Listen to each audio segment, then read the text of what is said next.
I still can't get over that. And Luna has to cut that out every time because I just, it throws me so much. So Luna, sorry, you have to cut this out now.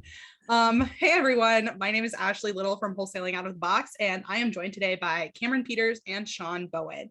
And today we're going to talk about subject to the existing mortgage.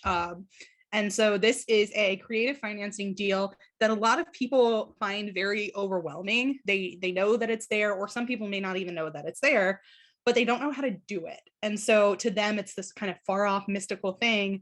And that's why they stick within this very strict deal parameter. And that's what creative financing is all about, is being able to pick up new ways to do deals, because sometimes things don't necessarily work with the seller or with you. And then no one is making any kind of money on that. No, the problem for the seller isn't being solved. Whereas with subject to, you're able to solve the seller's problem. You're able to make sure both of you make money and the deal gets closed and everyone is hopefully happy at the end of the day. So let's start off with, what is subject to the existing mortgage? Which one of you wants to explain kind of what it is? I'll start. So, and then we'll just work off of this. So subject to the existing mortgage, in short, just means that you are literally stepping in place as the person paying on an existing mortgage with somebody else's name on it. And they're going to transfer ownership of the property, meaning the deed, to you and your LLC. So in short, subject to a mortgage staying in place, we are making that payment, and that seller is no longer responsible, but we retain ownership of the property. In short, that is what that is. Yeah. So Cam, if Sean and if I'm the seller and Sean's the buyer, how is that working? Who has the deed at the end? Who's making payments? What do I as the seller get out of this? So you as the seller retains the mortgage in your name. You do not make the payments. It is helping build your credit because timely payments are being made on your behalf in a loan that's still in your name. As the buyer, Sean is making all the payments. He's taking care of any issues that have to arise from the house, any repairs, any tenant issues if it's rented, anything that's going on. Sean now owns the house. So you as the seller, Ashley, you're free and clear of any responsibility to do with that house, minus you still have a responsibility for that note. Everybody has to keep that in mind. But that's essentially what it is. There's a lot of benefits to the seller, and that the burden can be relieved from them, and that they don't have anything. Lightning strikes the house. That's not the seller's problem anymore, right? That's the buyer's problem. Toilets get plugged up. That's the buyer's problem. So there's a lot of relief that comes from the seller, as well as still building credit and not defaulting on a mortgage, which is usually the biggest benefit. A lot of these might be going toward foreclosure. So. Okay. So then I, as a seller, don't have to deal with insurance or taxes or anything like that. Nope. Buyer takes care of all that stuff. Okay. Yeah. So that's a pretty compelling reason to do this. I mean, if you don't have to deal with making the payments or deal with the tenant or anything, but it's still getting paid, I mean, why not? That's all those signs that you see all over the place. Like, we take over mortgage payments or whatever they are.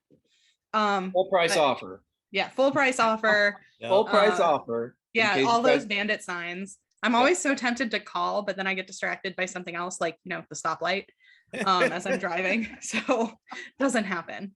Sean and I call. If I can get the number, I can all call. The time. Yep. Yeah. I snap the photo, and Tab's like, "Oh God, are you gonna call another person you don't know?" I'm like, "Yep, all day." I think the one thing to keep in mind here that gets brought up a lot, and this gets brought up from the seller's side of view, is who in their right mind would allow the property to be deeded to somebody else, and you still have the financial burden / responsibility that you are responsible for this payment if that person doesn't make it. Why would they do that? And what I always tell people is that when this is being done, you have to keep in mind, people are bringing money to the table, meaning that buyer is going to be in one for closing costs. Let's just say that's $5,000. Yep. If they're behind in their mortgage, you might be another $5,000 just to get them caught up. So they're $10,000 out of pocket right out of the gate, right? So there's skin in the game there. And I tell people to realize or like make note of that. Take reality a check to say, yeah, this person's actually putting money up to help me. So if they do anything that's going to be unbeneficial at the end of the day, which is not pay the mortgage, bare minimum, they're walking away from the 10 grand they just came out of pocket. Now let's talk about the amount of money it's going to take to get the property to where it needs to be, whether it's long-term rental or whether it's short-term and turn it into a fix and flip. So now they're going to bring another, let's say 50 grand to the table to go in and do repairs. So now they have almost $60,000 of their capital tied up in this property. So why would they not move forward with what they said they were going to do? Right. On top of that, they're making your monthly payment. So maybe let's just use $1,000 a month, and they're going to be doing that project for the next 6 months. That's another $6,000. So I tell people all the time, like, think about it this way. This person's reason to finish this out and help you, like they said they were going to, is one, just to get their money back. Two, it's finishing out just what we do, is just doing the right thing and helping people out. Because sometimes you can't get out of these things. Right. Yeah. And I think that was where we wanted to talk about one of the deals specifically. Right. Yeah. Well, and I wanted to say too, if they default and in your contracts, it's always going to say, like, if the buyer defaults, then deed resorts back to the seller. And in that case, you're not in a worse off position. You might be in the same position, but you're probably in a better one, because let's say you have sold this house subject to, and 3 years afterward, they've stopped making payments. Well, that's 3 years of principal payments that have gone down in interest on your mortgage. So now your mortgage is lower, which means that you can maybe refinance to get a lower monthly payment because your credit is doing well because they've been making payments every month, or it's now low enough that you could sell it as a retail deal and still get some good money out of it, especially if they put in money for repairs and everything, because that's brought the value up as well. So you've got an even bigger spread there. Or you can just decide. We had one woman that decided she wanted to go back and live in it because she was moving back to the area. And so that was just like essentially 3-4 years of mortgage payments she didn't have to make. She didn't have to deal with tenants because she wasn't the landlord. And so it was completely out of sight, out of mind. And then she got to come back just like nothing had changed and pop right back into her house. So you're never going to be in a worse off position if they default. You're always going to be at least in the same spot, if not better. Yeah, that's a really good point. Really good point. So did we want to talk to on a sub to specific situation? Like one of the homes, specifically that one we did, I think it was Overman. Well, before we get there, I said at the beginning about like these being called creative finance deals. Yep. And I don't know if I think we've touched on this a couple of times, but creative finance deals are things that are outside of that regular norm that list a house on MLS, get paid, or close a deal, pay a commission, get paid. Anything that is kind of outside of that realm is considered a creative financing deal. And if you don't have an agent that works with investors regularly, that's going to be kind of confusing for them, because it's confusing for us half the time. And we do this all the time. So it's like, if you really get someone that has never done this before, that's going to throw them off. So always try to work with agents that have that investor experience. But on top of that as well is it, like I said, it's just anything outside of the box. Because a lot of what we do is we want to, out of wholesaling, out of the box. We want to help all sellers. puns intended. Yeah, all puns intended. We want to help sellers and get out of these crappy situations, because sometimes they are in bad situations. And so by doing this, we are able to still help the seller, even though it wouldn't work as a traditional deal.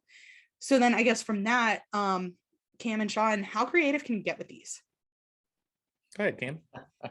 Yeah, that's the whole out of the box thing, the name for the company, right? And this was before my time with the company, but I know that embodies the whole thinking of the company and this program and everything about it. So we strive to teach you to learn outside of the box, because the truth is that we're all raised in this box of, here's your real estate agent. When you want to sell your house, you could try to sell it by yourself, but that's dangerous. That people might come to your house and hurt you, or they might fraud you or whatever. So you need a real estate agent. And that's the only way you can sell your house, right? And the only way you can sell it was traditional bank loan. That's how we're raised. And that's a bunch of garbage, because truly, as long as legally a buyer and a seller agree on something and sign a legal document that is obviously is bilateral, meaning that the seller's going to get something and the buyer's going to get something, and they agree on that, and everybody's coming and everybody's signing and everybody has their best interest, you can do whatever you want. Honestly, there's almost no limit to it within the bounds of the law, obviously. So we've done some very non-traditional things to say, even you know what I mean, let's take over your mortgage for just a period of time while we flip it, right? So it's not necessarily a long-term situation where maybe the seller has 15 years on the mortgage, and maybe the seller is comfortable with you just paying the payments for 15 years. Maybe they're like, well, no, because I really want to retire in X number of years. So in X number of years, I'd like the remainder of the balance paid off. If you can get the seller talking and being open-minded to how we can structure this, there's almost no limit to what can be done. It's everyone being comfortable and everyone being helped is the key here. So yeah, so you can break that box and throw it away as far as I'm concerned. Yeah, I agree. Totally agree. I think being creative is probably the better part of these transactions than it is the traditional, right? So most of the time, if you get creative, you can actually pay a little bit more money. There's actually a file that we worked. I mean, this was a long time ago. I don't even think we were a team yet, but a long time ago, where I sold the deal to an end buyer, and we put the wholesale fee in a second lien position on multiple different properties as a land development situation. So there's so many different creative ways of doing this, right? It's not just from the seller side, it's from the buy side too. And people just, if they take the time to learn and understand these things, and or you're dealing with a company like us, that we can explain it. We can clearly explain what we're doing and what's going to happen. And yes, there's little nuances that we've got to go back to the attorney and like tighten up and do that kind of stuff. But majority of the time, getting creative is just another tool in your tool belt, right? So if you go worst case scenario, it's like cash offer is usually the lowest, and then sub two is like middle of the road. And then you're getting over to the owner finance, which is usually the highest offer. It's just, they're going to take time to get there, right? So yeah, I think that's a really good call. Is it's better to be creative, right? All the way around. Tax benefits, beneficial for seller and buyer. There's so many things that are beneficial by doing this, but understanding it is the hard part for people who are like, well, nope, don't know that. Don't like it. Sounds weird. Doesn't sound legal, right? And that's usually what people's immediate response is when they don't understand something, is it's illegal, right? Like, you can't do that. It's like, no, it's very legal. It's done every day and all the time. So let's explain how it's done, right? And get it across to understand it. That's the biggest hurdle. I think we all, specifically Americans, but most, people in general, you fear the unknown, right? You don't know it. Whoa, that's scary. I don't know that. Well, let's talk about it. Like, I'm not pressuring you into a situation. Let's talk about how this would work and see if it's something you think sounds legitimate. And I promise you can talk with an attorney, and it is, but let me explain this, in just layman's terms, because I'll tell you what, when somebody first explained to me, I was confused.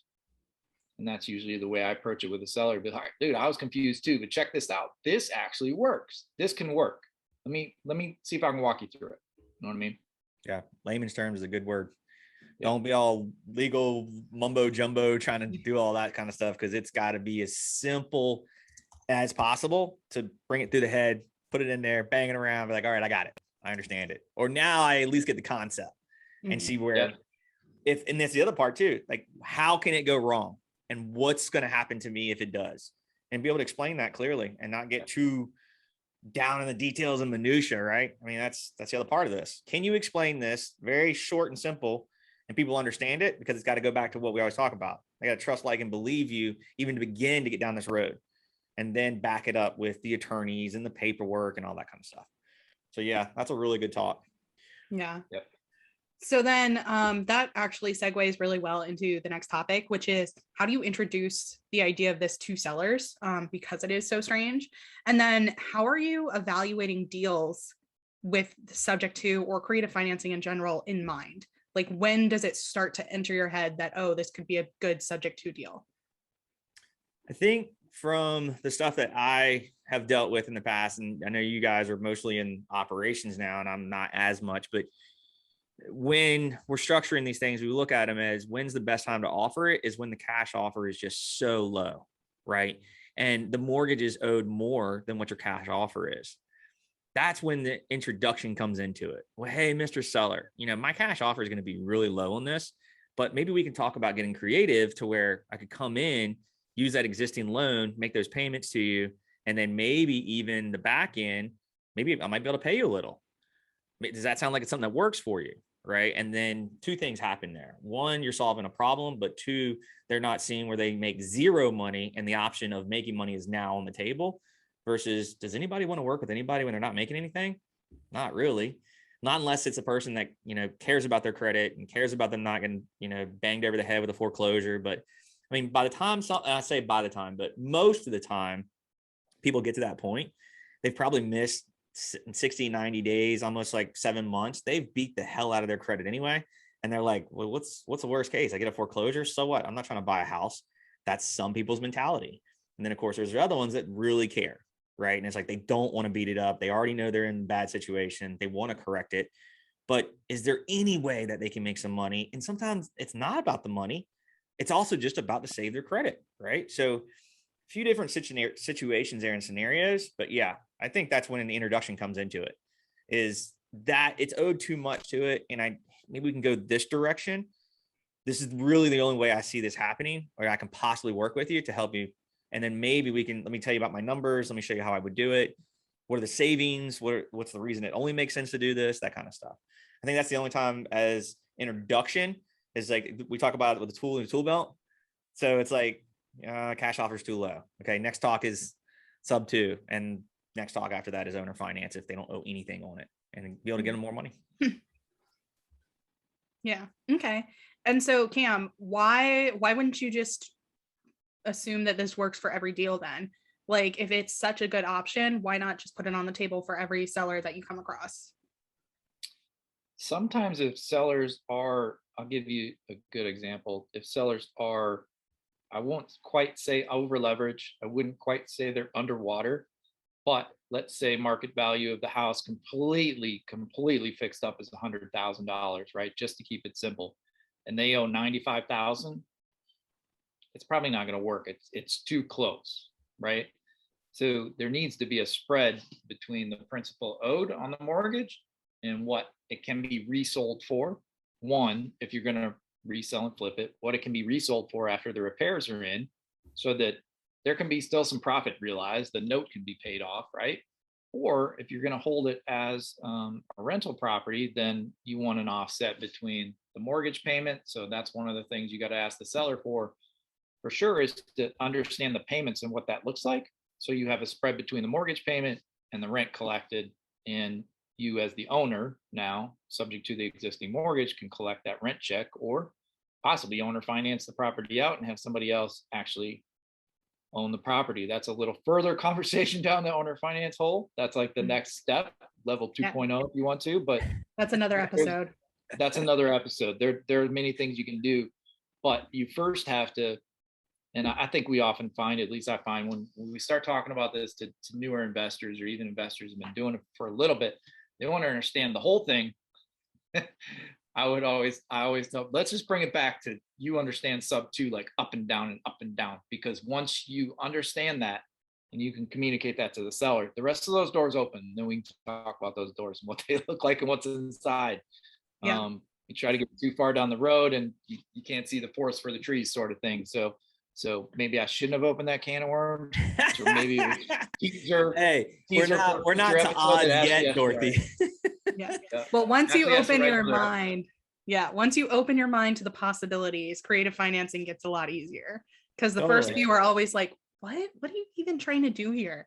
And now I'm like, I mean, Sean will still write me about what it is, and I'm like, I can't do this over text. We have to talk this out. Like I sort of get it, but I have to talk it out because I'm gonna have questions. I like the references thing is like the idea of the Wizard of Oz, right? Like, okay, you're starting back where the house fell, you got to work your way through, and you're not quite up to the castle yet, and you definitely don't want to see behind the curtain. Get ready for that. it's not, you're not, you just don't want to yet, right? So it's a very long road to get down, and it's not that hard, but you can't go to the end of the road and expect to like, oh, here's what it is. You're like, but I don't even know how I got here. That's the same concept behind it, because so many people want to rush to the end to get there, but they don't take the time to understand how it is that they even began to get there, or like started the road to understand. So I think you brought up a really good point, which is like, hey, just understand this spot, right? Let's stay right here. Then we'll take you outside of the box, but understand this piece because it's already creating enough as it is. So yeah, that's a really good point. I mean, it's like any board game you've ever played. Like you gotta work your way through. Even if you can skip some squares, you can't skip like the whole board. Yep. See, yep. now's Monopoly, but then you're going in circles anyway. So does that even count? Now's where we can insert the audio clip for that 90s song called Free Your Mind. Ashley knows. Oh. That's a good one. I like that. Yeah, that fits I'll right try in to remember. there. Yeah. I'm not going to sing that song because that would be embarrassing. There's no such thing as embarrassment. Let's go. Let's hear it. Yeah. No. I don't think so. Not today. Free your mind. There it is. Yep. There we go. Yep. Yeah. That's probably about all we can play without hitting copyright issues anyway. So there you go. Good to go. Really? The law. Yeah, I know it's pretty limited. That's funny. So those darn laws, man, really get you. Man's getting you down. Okay, so we talked a little bit about this earlier too, but paperwork. How is everyone protected when you go into these deals? Like, how do you, especially as the seller who does not know as much, how are you making sure that the seller is protected and that they feel comfortable with what they're doing? And of course, as the investor, how are you making sure you're protected too? Cam, you want to start with the paperwork on the front end, and I can talk like the back end from the investor side versus the seller side? Yeah. Yep. Okay. So when I walk the seller through, and this is still the initial conversation, there's always a conversation, understand the concept, right? And there's always a conversation about, well, how am I protected? What if you don't pay, right? And Sean and Ashley went over great, like, we're going to put money into this. Why would we stop paying? Why would we put money into it and walk away? Those are all good things. Those are all talked about. But then at the end, all right, so let's say worst case scenario, because the paperwork's going to be drawn up by our attorney. You'll have a chance to review that. If you have an attorney, they can review that as well. No problem at all. It clearly states that the buyer, me, is going to pay this amount, right? And it's based off your mortgage payment. We're going to pay this amount of principal, insurance, taxes, and interest, right? Each month. And that's to be made by this date. And it spells all that out by this date. And of course, it goes in line with your due date. If there's not a payment made within X amount of time, then this is what will happen, right? And usually it follows a 30 and a 60 day. It kind of follows a default like a bank, right? And that's all outlined to say if the buyer, me, just stops paying and just walks away and just drops off the face of the earth, and all of a sudden the mortgage company is like, whoa, everybody stop paying. That's okay. That paperwork that we've signed in the beginning and that I've already signed as the buyer to say it's okay, after a certain period of time, I don't fulfill my primary responsibility, which is paying the mortgage, you just take it back. Like, the deed just gets put back in your personal name. And so now you own it again. And it's as simple as that. So you're still protected by that asset. And then most of them will say, I've heard it a million times, I don't want the house back. I understand. I do understand that. But again, realizing that you'd be in a much better position if that happened. And again, why would I do that? I know you don't know me. I know you just met me. I know we're getting to know each other, getting comfortable with each other. But if I spend a minimum of like $3,000 to $5,000 to close it, and 5 to 10 at bare minimum to get this to where somebody's ready to move into it, usually more money, why would I just walk away? And I'll tell you what, usually people can understand that anybody that would do that would just really be an idiot, because you just threw all this money away and gave me this property back. Why would I do that? So that paperwork, there's more that goes into that paperwork, but that one thing about what happens when you don't pay is usually what you can see the comfort come over the seller. Okay, well, yeah, if I can see that in writing, okay, yep. So that's what I would say about the seller's paper. That's what I emphasize all the time, because that's really what they want to know is what happens when you stop paying. They don't really want to know a lot of the other nuances with the rental agreement or anything like that. They're not concerned about that part. Yeah. All Sean? right, so let's jump on the buy side. So what does the buyer need from the seller once they've got the warm and fuzzies, right? About, okay, this thing works, they understand the transactions, and now, okay, what does the buyer need to start this paperwork, right? So first thing you're going to want is a copy of the existing mortgage statement, right? That's going to show what today's payoff, well, roughly today's payoff is. It's going to show the interest rate. It's going to show the time left on the loan, and it's going to show you that monthly payment. And that's what we call the PITI, principal, interest, taxes, and insurance, right? So you're going to want that to start with, because that's going to help you to start generating your paperwork, right? There's typically a loan number on there. It's what bank is holding the note. All the details that we just talked about, like what's owed, what the monthly payment is, how long the term is. And then the paperwork also that you're going to want to be very clear on is that you will retain ownership as the deed holder, but you will retain the same rights as the owner had with speaking to the bank on everything about the property, right? So if I call and I got to make a payment, or if I've got issues that for whatever reason, something happened, maybe there was an insurance claim that had to go on. And then this is another piece of the insurance part, like that insurance is existing under that owner. So the buyer is responsible for getting their own insurance policy in their name. So there's going to be two policies on it, but the first one only covers the original person, right? That person on the paperwork of the mortgage. You, as the one that is holding the property, needs to have their own insurance in case something were to happen. So these documents are really, I want to say sensitive, but you need to understand them to the fact of the up and down, like Cam was talking about. You want to be very clear on them, right? So there's paperwork that goes over to the bank and says, hey, I'm the person that's now taking care of this property from a management standpoint, right? I now have the rights to make these payments. I now have the rights to speak to the bank. And all of this even says it on the HUD. The sale of this property is subject to the existing mortgage. So when people are so worried about like, oh, this is under the radar and they don't really know and there could be a problem, it's not. It's very clear and it's happening all the time. The other piece of this is that you have to understand that there is what's called a due on sale clause in that paperwork. So the idea there is that if the deed were to ever transfer out of that existing person's name with not paying the mortgage off, the bank or the note holder has the right to say, hey, you owe me this money today, right? Now, in today's climate, we're in 2021 dealing with all of this, issues with moratorium, foreclosure issues. So they're in like 7 million defaulted notes. Nobody wants that back. They don't give a shit as long as they're getting their payments, right? So the idea that somebody is running down to the courthouse and checking deeds all the time is very unlikely, right? So in that off chance that it could be called due, yes, that is real. But again, why? They're getting payments. It's a performing note. They're not worried about it, right? As long as they're getting their payments. So understanding that piece of this as well, and that you understanding the paperwork that says how it transfers from your name, from their name to yours, and how you're responsible for making payments, how you can talk to the bank, and then how you're putting insurance in place and how you're taking care of the property and all these little nuances that are in the paperwork that we send, so that when the seller goes back to what Cam was saying, you got them on the warm and fuzzy train. They're comfortable. They're good to go, right? But then here comes the paperwork. Well, now we're like, oh my gosh, because this is not your typical, 1 to 2 page doc. This is probably like, you're probably getting 5 to 8. Yeah. I mean, we're under 10 pages. We're not like a rain contract and we're not like a mortgage contract, but like we're getting into substantial paperwork, right? So you need to be able to understand that. And that's where you want to take the time to go to an attorney or get with a group like us and like, let us explain it to you, right? I mean, we're going to do what do we call it? Like, we got to do our disclaimer that we're not attorneys and we're not giving you legal advice, but hey, we've only been doing this for 10 years and we've done a lot of deals. So maybe we can help you, that kind of thing.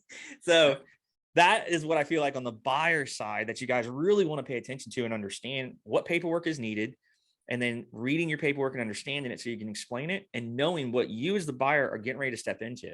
Because keep in mind, this goes back to the bare minimum. If you are going in to help this person and you are taking over, they don't care anything else what happens. They just want their payment taken care of and they want to know that you're doing it, right? So anything that happens after that, they don't know about, right? They know that, and let's just put it this way, like Cam is the one that took over my property, told me I was safe, and told me I was good, and the payment would be made. That's all I care about. Cam's the one that told me I was comfortable, right? So if you do something else with that paperwork and they don't know about it, they don't know who to contact. They just know they're going to go back to Cam. So in bare minimum, take care of it, right? When things go bad, you got to still make the payment because that's what you said you were going to do, right? So that's the other part of this is if you can't afford to do that, whether you've got multiple properties, you got your own mortgage, you have whatever, don't do this. Like this is going to wreck somebody's credit. This is going to hurt somebody in a really financial way if you don't take care of it the way you say you're going. But this is a really good way to build a portfolio, right? Subject to the existing mortgage, creative financing from an owner holding paper. Like this is a really creative way to build your portfolio as long as you do what you say you're going to do. And I think that would probably wrap up like the buyer side as far as like what's needed to know. Yeah. And that actually leads really well into the final part of this is examples. Because I think Sean mentioned like what happens if you do something with the note. And that is making sure that from the very beginning, you are super, super clear. So we've got a property right now that we took over subject to. Cam negotiated everything on the front end. And then he like, once it gets to a certain point, he was like, listen, I can answer some questions for you from here. But at this point on, Ashley is going to be your point of contact. She is the one that is handling everything with the attorneys. She's the one that deals with insurance, mortgage payments, everything. So while I can help, she is the one you need to contact. And so even though he's the one that, negotiated the deal, made promises, I'm the one as part of the company that has to keep those promises. And it's worked out really well. This seller knows to call me if something happens. Like we got a notice about water being shut off one day, and I had to spend, I spent literally 8 hours on the phone with the city of Portsmouth because someone in the city of Portsmouth decided that this address existed because it was an apartment over a garage, even though there was no tax ID. So I was calling in between the water department and the tax department, like, hey, water department says this exists. And the tax department's like, no, it doesn't. I'm like, okay, can you send me an email to show them so that I can show them that? And they're like, oh no, they can come downstairs. So if you are taking over, I forgot about that one. If you are taking over, that is something that you need to know that like do what you say you're going to do and know that is going to, things like that are going to happen, but make sure that you are keeping with what you told them you were going to do and be upfront with them. Very important. Mm-hmm. Very important. So any other examples you guys want to talk about? Sean, not Overman, which little podcasting secret here, we're actually about to record last week's episode, which is where we will talk about this other one. So I would anything other than that. What other ones you got, Cam? I would bring up the one that, although we didn't close on it, we had everything set up for that. But that deal just changed, where we had one set up where we were going to take over the mortgage for an existing period of time. And on top of that, so the mortgage was about $40,000. And on top of that, the purchase price that we agreed to with the seller that worked was $70,000. So the owner was going to take back an additional lien, basically a second deed of trust against the property for the remainder that we told him we would pay him for a specific amount of time. So you want to talk about getting into a deal for very little money, getting into a deal where you're going to pay a mortgage payment, which was relatively small, and you're going to pay the owner another payment when you refinance that property down the road, right? And he was fine sitting and leaving that money sit.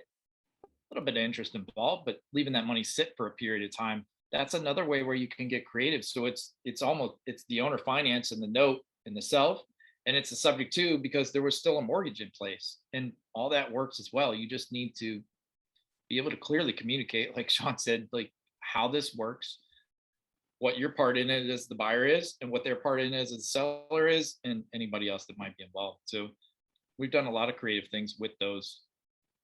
The biggest hurdle is the first conversation and get everybody comfortable. Very true. Very true. Any example you want to talk about, Sean? No, because I think that one we're going to use on the next talk. So I'd rather use that and describe it over there because it makes more sense for that that episode. So I think we should Last hold. week's episode on bridge loans. Yeah. I think we'll All the hold out for magic that one. behind everything. Next week, last week, we don't know. Yeah. We're just here talking. Right. We're in a virtual world, man. It could be the week before. Yeah, who knows? It's COVID times. We're all really busy. Like, it's hard to get together to record. Plus, less recording sessions means less days that I have to do my makeup and my hair. So like, there it is. you know, that helps too. But okay, so if you guys any final thoughts on subject 2 before we sign off? All I can say is learn it, detail it, get deep under it and understand it and read the books on it. There's so many different types of podcasts and books and things that talk to this exact process, that there's more than what we even do, right? I mean, there's super creative things that outside of what we already existingly know and do. But man, if you want to get into this, deep dive it. YouTube University, the hell out of it. Get into some podcasts, just dig. And you'll be amazed at the things that are available. Not only that, but if you can introduce it to a seller, you are now just another piece to something that they had no idea about. And you're actually more interesting.